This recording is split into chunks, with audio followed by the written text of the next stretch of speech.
tous, c'est Maya. Si je vous retrouve aujourd'hui, c'est pour vous parler de Vert Émeraude, l'adaptation cinématographique du livre de Kersinger. Comme vous pouvez le remarquer sûrement, on n'est plus du tout dans le même décor. Je vous l'avais expliqué dans une vidéo précédente, voilà, je suis partie en Erasmus, je suis donc actuellement en Espagne pour une année et si vous voulez en savoir plus sur mes aventures, je vous invite à me suivre sur Instagram et notamment dans ma story Instagram. Comme vous le savez sûrement, j'ai une énorme passion pour la trilogie de Kersinger, donc voilà, la trilogie des gemmes pour moi c'est toute ma vie. J'avais juste adoré les deux premiers films, j'ai d'ailleurs les DVD juste là. À la fin de Bleu Saphir, donc le film, on se quitte avec Monsieur Bernard qui donne donc à Gwendoline une carte de elle et de Gideon.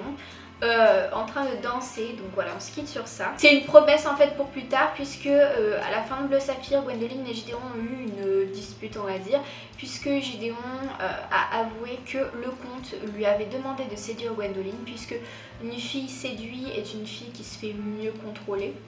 En gros, c'est ce que pense le comte de Saint-Germain. Et donc voilà, donc c'était la situation à la fin de Bleu Saphir. Mais je suis dans le regret de vous annoncer que ce dernier film ne m'a pas du tout conquise, mais pas du tout. Je m'attendais à une fin de malade, voilà, à un film, à une bombe cinématographique.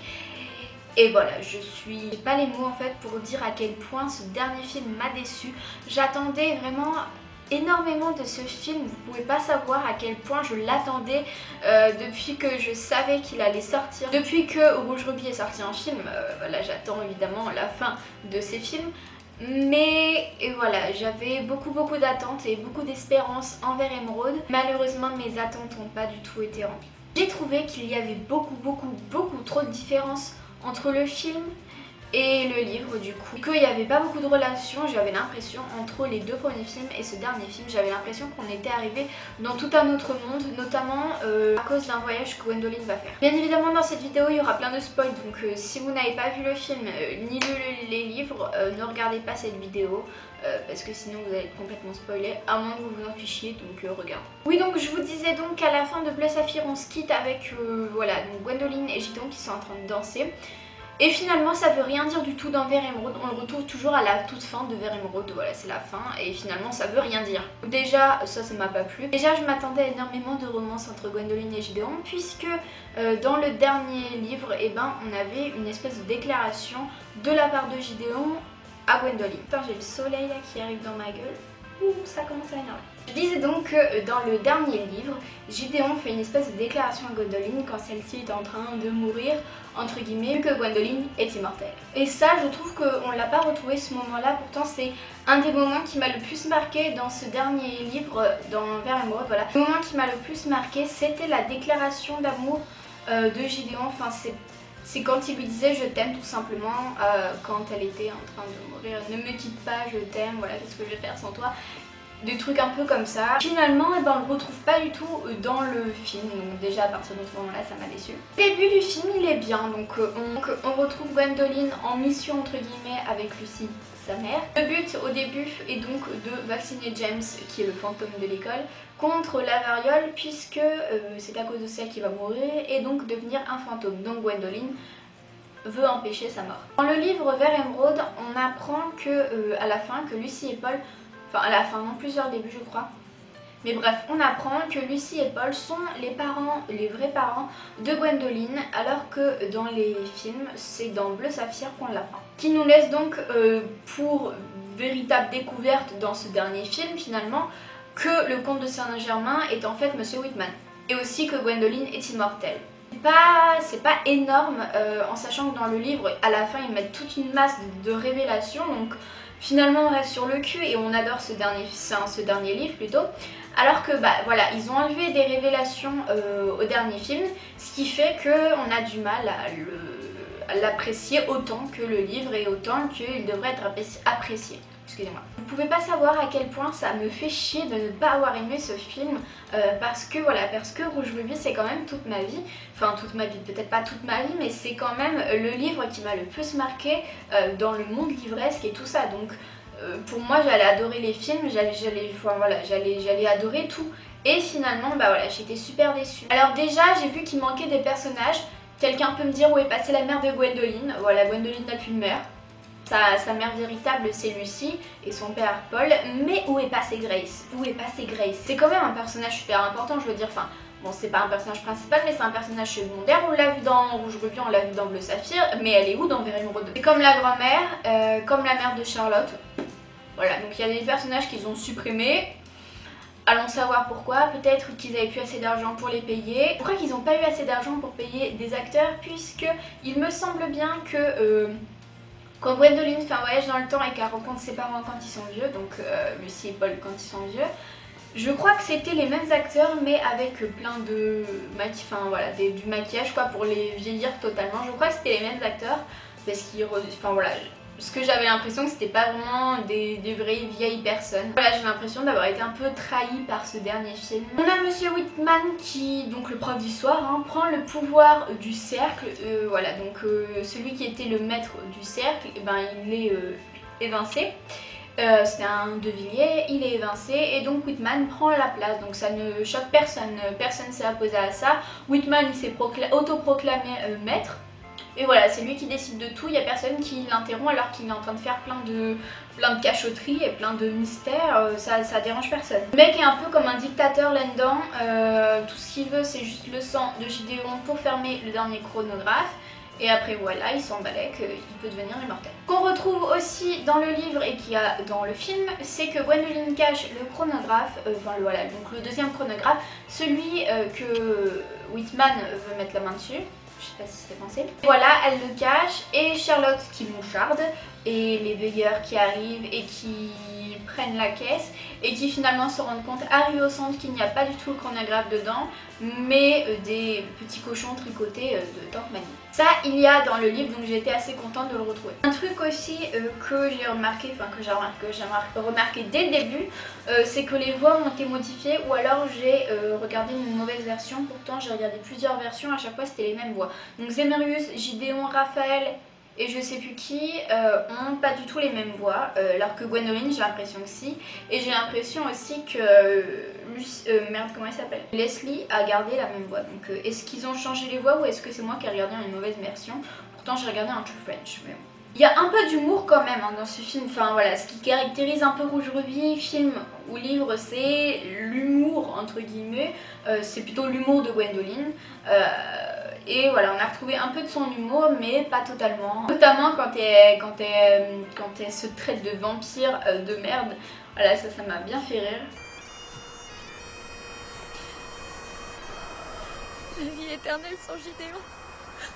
Je serais qu'un vampire de merde. Il y a un truc qui est pas du tout dans le livre, c'est que Monsieur Bernat emmène Gwendoline... on ne sait pas où finalement, en Angleterre, dans le cottage de Lucy et Paul, voilà, quand Lucy et Paul étaient en vie. Il emmène donc Gwendoline dans le cottage pour la protéger des veilleurs et tout ça, puisqu'ils vont vouloir aller la choper pour leur rendre le chronographe finalement. À ce moment-là, Gideon a été capturé, donc il est en train de croupir dans des cachots et il menace donc à Gwendoline de tuer Gideon si elle ne leur rapporte pas le chronographe. Et ce que j'ai pas aimé en fait, c'est que pratiquement dès le début, Charlotte est devenue une gentille. Moi j'aimais Charlotte en tant que méchante, j'adorais la détester en fait parce que cette fille elle était juste ignoble, enfin, on avait envie de la secouer, de la frapper, de lui dire mais putain mais réveille-toi quoi, t'es trop chiante comme meuf. Mais finalement Charlotte elle est devenue gentille, enfin c'était comme si c'était totalement une autre personne. Donc voilà, elle a retourné sa veste en 2 secondes, elle a retourné sa veste, elle est devenue gentille. Bon ok, elle veut aider Gideon, mais de là à devenir gentille avec Gwendoline comme si finalement elle avait toujours été gentille, ça me paraissait un peu bizarre. Gideon qui donc avant d'être enfermée dans le cachot avait dit à Gwendoline comme tout ça, donc du coup elle se sent un peu malheureuse, trahie et tout parce qu'elle pensait qu'elle allait retourner avec Gilgid comme je l'appelle, mais finalement c'était un stratagème oui bien évidemment, c'était un stratagème de ce fameux Gilgid pour éloigner Gwendoline de lui, puisque finalement il avait lu le journal de comment ça s'appelle, il avait lu ce que racontait le conte dans son journal intime et tout. Il avait donc lu que Gwendoline était immortelle et qu'elle pouvait mourir que d'une seule manière en fait, c'est d'un chagrin d'amour. Et donc du coup lui il s'est dit pour la protéger de moi en fait, puisqu'elle pourrait mourir pour moi, je vais lui dire on va rester amis. Et voilà. Donc à partir de ce moment là manque cruellement de romance. puisqu'ils sont friends entre guillemets et on les voit pas souvent ensemble. Déjà ça m'a un peu saoulée puisque moi ce que j'aime principalement dans Rouge Ruby, bon, hormis les voyages dans le temps parce que ça j'adore, c'est la relation entre Gwendoline et Gideon. Puisque Gideon on l'adore pour être un gars super pas macho mais voilà il est un peu hautain quoi, enfin voilà il a son charme. Il a son charme quand il est avec Gwendoline et Gwendoline a son humour à elle et qui fait un peu partie de son charme. Et quand ils sont tous les deux, voilà moi j'adore juste quand ils sont tous les deux mais finalement on les a pas vus beaucoup ensemble dans ce film. Un autre truc que j'ai pas compris ce qui se passait, c'est que vers la fin en fait on découvre que Gwendoline peut voyager dans le temps. Mais c'est un chronographe, mais d'où ils ont sorti ça? Ce n'est pas du tout dans le livre, voilà, Kerstinger n'a pas inventé ça, je n'ai pas compris pourquoi. Ok c'est super bien utile, d'accord, pour la fin du film et tout, ils se sont dit bon ok on va mettre ça comme ça finalement ça va résoudre ce problème, nanana. Et finalement elle peut voyager dans le temps sans chronographe, mais moi ça me plaît pas. Donc du coup qui va un peu avec ça, c'est que j'ai bien aimé la mort de Gideon. Enfin aimé entre guillemets puisque finalement il va pas mourir. Puisque Gwendoline grâce à son don de voyager dans le temps sans chronographe, elle retourne au moment où Gideon se fait tuer, donc elle était là aussi à ce moment-là. Elle retourne dans le passé à ce moment-là. Pour empêcher les autres de tuer Gideon, le sauver, nanana, patati tatata. Et donc empêcher le comte de prendre la pierre philosophale qui le rendra immortel. Elle garde donc la pierre philosophale avec elle. Pendant ce temps-là, dans le présent on va dire, Whitman, qui est donc le comte de Saint-Germain, il devient tout sec et il est en train de crever. Voilà, donc il crève en deux. Et donc après Gwendoline retourne dans le présent et ce que j'ai pas compris en fait c'est qu'elle retourne en même temps que Gideon, qui Gideon finalement était dans le passé, Gideon lui était dans son présent, alors que Gwendoline était revenue dans le passé. Donc ce que j'ai pas compris c'est qu'ils sont tous les deux revenus en même temps dans le temps de Gideon, alors que Gwendoline venait du futur finalement. Donc ça a l'air vraiment compliqué quand je vous explique comme ça, mais si vous regardez le film, notez bien cette scène. Moi je n'ai pas compris pourquoi Gwendoline est revenue en même temps. Finalement elle avait quelques jours de plus, vu qu'elle savait que Gideon allait être mort, donc elle avait quelques jours de plus, elle devait avoir je sais pas peut-être 5 jours de plus. Et voilà, et elle retourne dans le temps normal. Donc ça à mon avis c'est un faux raccord entre guillemets, parce que ça c'est pas un faux raccord, mais c'est un faux truc en fait qu'ils ont dû un peu oublier dans le film, ou alors c'est un truc que moi j'ai pas compris. Donc dites-le moi si vous avez compris et que moi je comprends pas. Et donc voilà, à ce moment là, donc quand Gwendoline sauve Gideon et tout, mais là c'est une super badass de malade.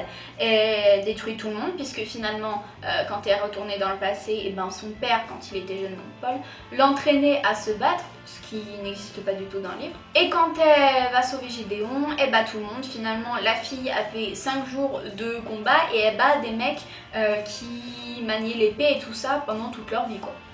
Normal. Les seuls qu'on... Mais bon finalement c'est pas grave puisqu'on n'a pas envie que Gwendoline meure. On a envie quand même qu'elle réussisse son but, finalement c'est le but du film. Puisque si Gwendoline et Gideon mouraient, et ben qu'est-ce qu'on ferait? Finalement le film n'aurait plus de sens. Ok ça ferait une fin triste, donc peut-être que finalement ça m'aurait un peu plus marqué, je sais pas. Parce que finalement la fin en fait elle reste un peu de 3 points de suspension, non 3 points de suspension. Parce que j'ai l'impression c'est comme un peu dans le livre en fait. On nous donne la fin et finalement on sait pas ce qui se passe après. Ça c'est une genre de fin ouverte, voilà, c'est les fins ouvertes. Moi je déteste les fins ouvertes, j'ai jamais aimé ça dans les livres ou dans les films, mais ça me saoule. La fin ouverte que je déteste le plus dans tous les films, je crois que c'est celle de la 9e porte. Ou alors celle de, avec Johnny Depp bien évidemment, ou alors celle de World War Z ou World War Z, je sais plus comment ça s'appelle, avec Brad Pitt. Voilà, fin ouverte ça m'horripile. Donc voilà, on reste comme des cons à la fin. Ah oui c'est ça je voulais dire, j'avais essayé d'inventer une autre fin on va dire. Qu'est-ce qui se passe après la fin du film? Ok donc ils ont réussi à fermer un chronographe, finalement il y en a 2, donc il y en a un qui est fermé, l'autre on sait pas finalement je crois. À moins qu'il y ait un truc que j'ai mal capté, mais il va falloir que je le regarde encore une fois pour être bien sûre de mon avis. Au moment je l'ai vu il y a 2 jours en gros, voilà, donc je l'ai vu le 20 au soir. Finalement donc ouais voilà, donc Gwendoline et Gideon et tout le monde, voilà, ils ferment le premier chronographe, ils ont la petite pierre philosophale.